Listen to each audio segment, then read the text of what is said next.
Bonjour à toutes et à tous et bienvenue pour cette nouvelle vidéo de extérieur, ciel bleu. Je partage un peu encore le beau temps de l'endroit où je suis. Je vous dirai pas où, ça vous de chercher. Non, aujourd'hui, je vais aborder un des sujets qui est revenu dans l'espace public en France. Je veux parler évidemment de ce problème du voile islamique. Et oui, Dieu sait que ça fait depuis des années qu'on fait toujours de la polémique à partir d'un événement bien précis. Alors c'est lors d'un conseil régional qu'une femme voilée qui était en déplacement en ce qu'on appelle les sorties scolaires lors du conseil régional de Franche-Comté, je crois.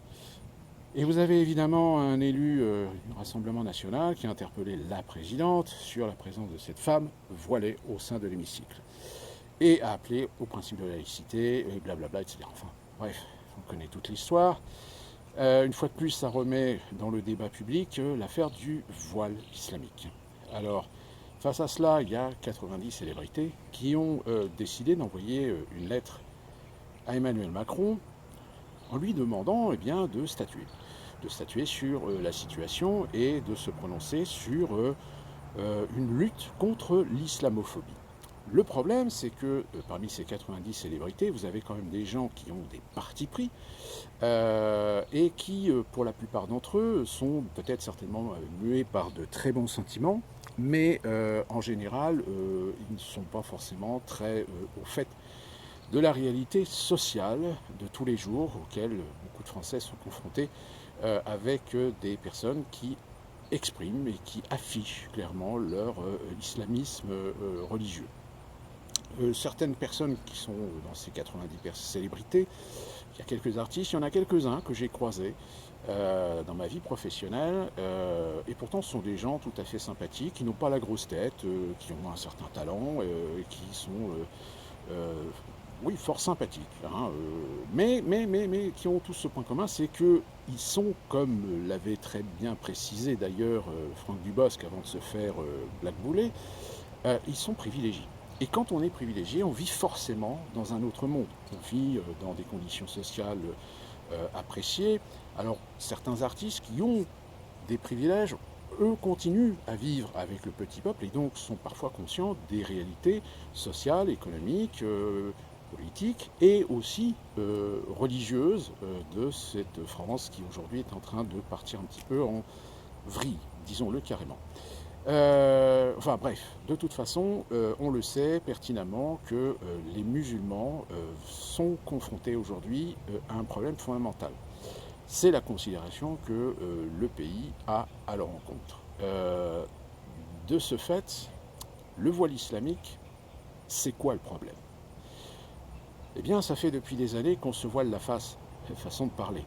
Tout simplement parce que si certains s'amusent à faire des comparaisons avec le voile, par exemple, des nonnes, ces religieuses qui vivent dans des couvents, la comparaison est toujours facile parce que ce sont des religieuses, donc ce sont des personnes qui ont donné leur vie à la foi, qui ont des possessions, qui sont désintéressées, qui vivent et vouent leur vie à la religion, à la pratique de la religion, à la pratique du catholicisme, avec tous les aspects évidemment que ça implique. Alors même évidemment au sein de ces milieux-là, vous avez des intégristes comme vous avez des modérés, comme vous avez des gens très, très ouverts.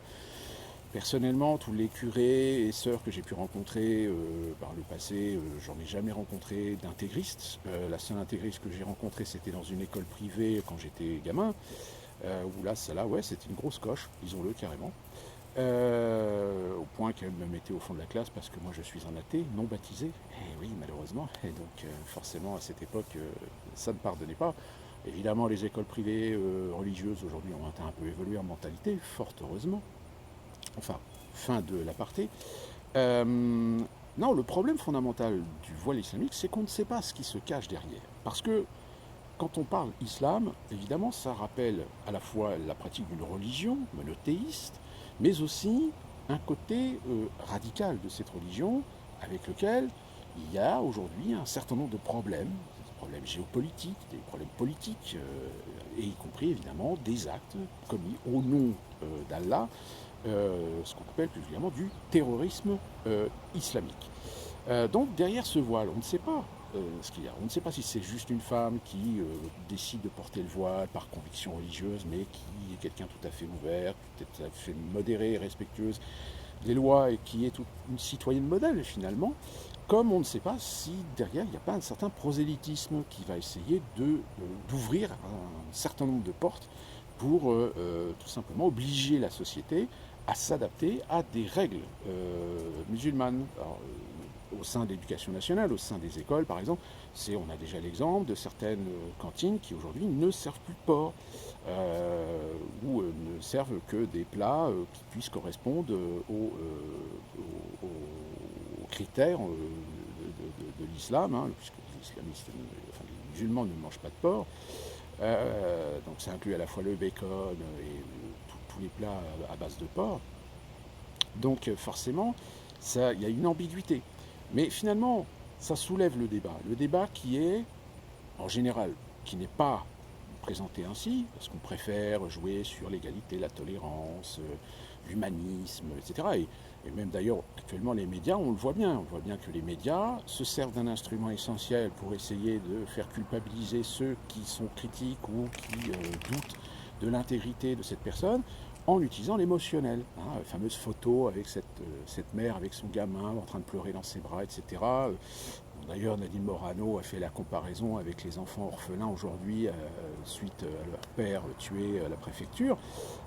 Oui, l'émotionnel est un outil de manipulation de l'opinion de masse. Hein. Donc ça, c'est un élément essentiel qu'il faut garder toujours à l'esprit sur ce genre de problème.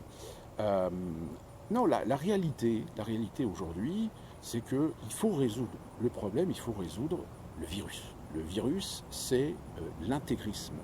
Le virus, c'est l'islamique radical qui prêche une religion qui n'est pas une religion de paix et qui n'est pas une religion tolérante. Alors on essaie de trouver des idées. Alors il y a eu cette idée de créer un islam de France, ce qui est complètement idiot, puisqu'il n'y a qu'un seul islam, il n'y a pas un islam de France. Hein, l'islam est unique et indivisible, comme la République normalement est unique et indivisible.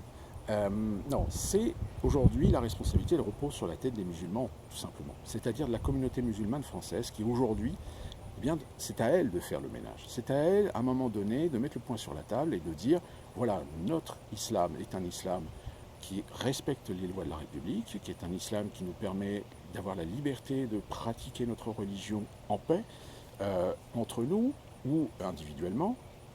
Sauf que le problème, c'est que malheureusement, ces musulmans, ils ne sont pas aidés.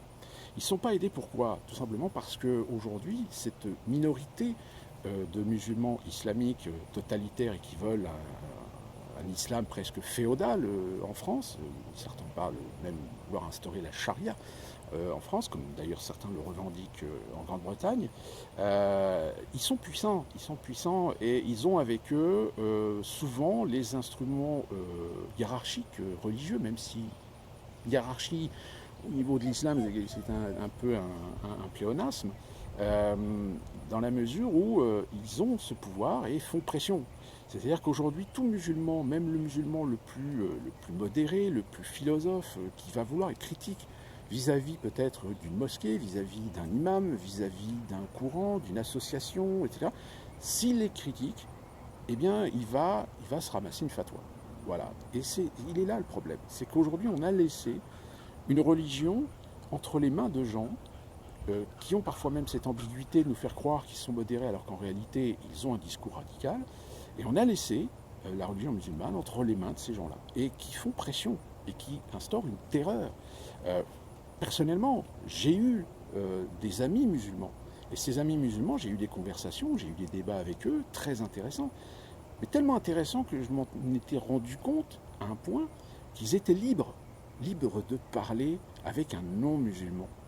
Chose qu'ils ne peuvent pas faire avec leurs frères musulmans, parce qu'ils n'ont pas la garantie, ils n'ont pas l'assurance que celui qu'ils vont avoir en face va être un défenseur de l'intégrisme religieux et risque de dénoncer le propos, voire devenir agressif, avec toute la violence et la brutalité qui peut parfois être intrinsèque à certains comportements de certains musulmans qui se prennent parfois pour des djihadistes. Les djihadistes, c'est les combattants de Dieu.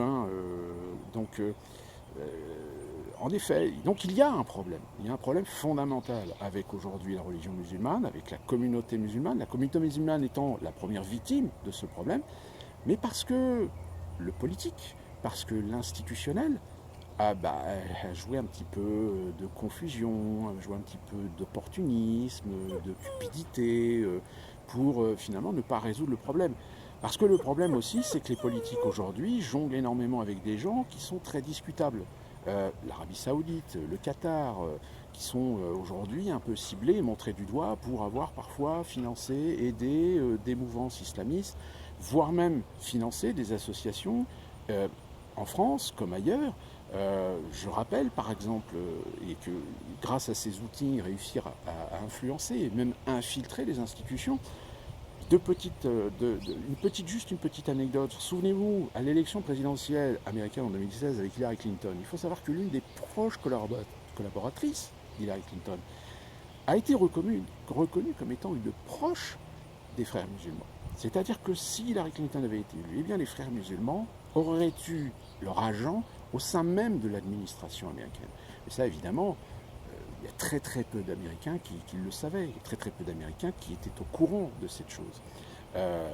Aujourd'hui, en France, c'est exactement la même chose que ce qui se passe aux États-Unis, c'est que les frères musulmans essaient d'infiltrer les institutions pour essayer d'ouvrir des portes et de casser des règles, de casser des lois, de casser des principes, pour pouvoir institutionnaliser presque leur religion ou les principes de la religion islamique au sein de nos institutions. C'est ce qui est actuellement en train de se passer en Grande-Bretagne. En Grande-Bretagne, vous avez des endroits où aujourd'hui, la loi de Grande-Bretagne ne s'applique plus. C'est la loi de la charia qui s'applique. Que fait l'autorité? L'autorité, elle ne fait rien. Pourquoi? Tout simplement parce qu'il y a l'intérêt électoral. C'est-à-dire que vous avez aujourd'hui des politiciens qui ont cet opportunisme de jouer l'électorat communautaire. Parce qu'ils savent que depuis plusieurs années maintenant, ils n'ont plus la confiance de la majorité d'un électorat classique, ce qu'on appelle l'électorat de base. C'est exactement ce qui s'est passé dans les années 50 aux États-Unis, quand par la radio, la télévision, tout ça, il y a eu l'accès à l'information chez les Américains, et beaucoup d'Américains commençaient à se rendre compte de ce qu'était la politique américaine. Et il y en a beaucoup qui se sont rendus compte que finalement, c'était du show, c'était du comique, c'était n'importe quoi. Donc pour essayer de se conserver, de garder au moins un socle électoral, qu'est-ce qu'ont fait les politiques américains? Eh bien, en 1954, ils ont réinstitutionnalisé la religion au sein des institutions américaines. Chose que, à l'origine, les pères fondateurs avaient plus ou moins mis de côté, comme avaient fait d'ailleurs les révolutionnaires lors de la Révolution française. Donc, tout ça pour dire qu'il faut bien comprendre qu'aujourd'hui, au sein de la communauté musulmane, vous avez des gens qui veulent forcer des portes, qui veulent institutionnaliser la religion musulmane au sein de la République. Et de fait, il y a beaucoup de principes et beaucoup de valeurs de la République qui vont rentrer en confrontation, qui vont rentrer en contradiction avec la religion musulmane. Et des agents, on va dire des gens, vont casser ces modèles pour imposer les lois islamiques. Il faut savoir que déjà, vous avez des gens au sein des institutions ou de certaines associations islamiques qui considèrent que la loi islamique, l'islam politique, se met au-dessus des lois de la République. Alors ça veut dire que nous autres, les Français, blancs, asiatiques, immigrés, italiens, portugais, polonais, tout ce que vous voulez, tous les Français qui forgent ce melting pot au sein de la société française, ça veut dire que finalement nous ne serons plus en pied d'égalité par rapport aux musulmans, parce que les musulmans, eux, auront le droit à certaines règles, à certaines lois, à certains fondements, en contrariété avec ce que normalement la République établit. Et les premières victimes de ça, parce que ça aussi, souvent les médias n'osent pas aborder ce sujet-là, c'est que si on laisse l'islam radical légitimer, instaurer des particularismes, des institutionnalisations au sein de sociétés, au sein de municipalités, au sein de groupes ou même au sein d'entreprises, les premiers qui vont en pâtir, eh bien, c'est tout simplement les femmes et toutes les communautés LGBT. Pas besoin de vous faire un dessin, je pense que vous avez bien compris le problème. Donc ce qu'on est en train de montrer aujourd'hui à la télévision, faire des reportages, des débats, etc., dites-vous bien que les vrais sujets ne sont pas abordés, qu'on aborde en fait les choses toujours en surface pour préserver cette politique multiculturelle, cette politique du vivre ensemble, et donc pousser les gens à accepter l'inacceptable parfois même, au détriment du doute, au détriment de l'ambiguïté, au détriment de la raison gardée, au détriment de la raison, de la précaution, de la mesure de précaution, on va chercher le mot. C'est-à-dire, en fait, on demande aux Français de comprendre que oui, en effet, alors il y a des problèmes avec les islamistes, qu'il y a des problèmes au sein de la communauté musulmane, mais soyons ouverts, soyons accueillants, ne jugeons pas, pas d'amalgame, et tout se passera très bien. Sauf que ça ne se passera pas très bien, parce que si on ne fait rien, eh bien, on va droit à un conflit civilisationnel. On a même Emmanuel Macron qui, dans ses propos, alors ses propos alambiqués, pas très précis, etc., fait quand même allusion à une guerre civile. Guerre civile, oui, ça peut en effet aussi arriver, parce que il y a aussi bien des Français non musulmans qui vont vouloir défendre les musulmans et qui vont se mettre en conflit avec ceux en face qui vont dire attendez, non, stop, maintenant là, il faut mettre le point sur la table, il faut légiférer, il faut prendre des décisions, il faut faire des lois. Alors évidemment, le problème de légiférer, c'est que ça satisfait les intérêts des uns, mais au détriment des autres, que forcément ça va faire des victimes innocentes. C'est malheureusement le problème de la généralisation. C'est qu'à partir du moment où on a des politiques générales, des politiques globales, forcément, ça nuit aux intérêts des cas particuliers ou même parfois de la majorité qui n'est pas concernée par tous ces problèmes. Donc c'est un sujet qui aujourd'hui revient sur la table. C'est un sujet qui est délicat, qui est compliqué, qui est difficile. Moi j'invite souvent les gens à dire, je les invite souvent les gens à discuter avec des musulmans, des vrais musulmans qui considèrent la foi comme quelque chose de plus important que respecter les idéologies de certains prêches, de certains imams, de certaines hiérarchies dans le système. On reviendra certainement dans Quoi de neuf sur cette thématique, parce que je pense que le problème ne sera toujours pas résolu et qu'on va continuer à avoir pas mal de problèmes. Sauf que si ces 90 célébrités ont fait cette lettre à Macron, c'est que je pense très sincèrement, et comme je vous l'ai dit, il y en a quelques-uns que j'ai déjà croisés, je pense qu'ils prennent conscience que là on est arrivé au bout du bout, c'est-à-dire que là l'eau commence à déborder du vase et que peut-être que des Français ne vont plus subir et qu'on va peut-être entrer dans une phase où des gens vont commencer à se rebiffer, à se rebeller et à ne plus dire amen et à ne plus se laisser faire. Et ça, malheureusement, en général, ça finit très très mal. Voilà. Portez-vous bien et à la prochaine.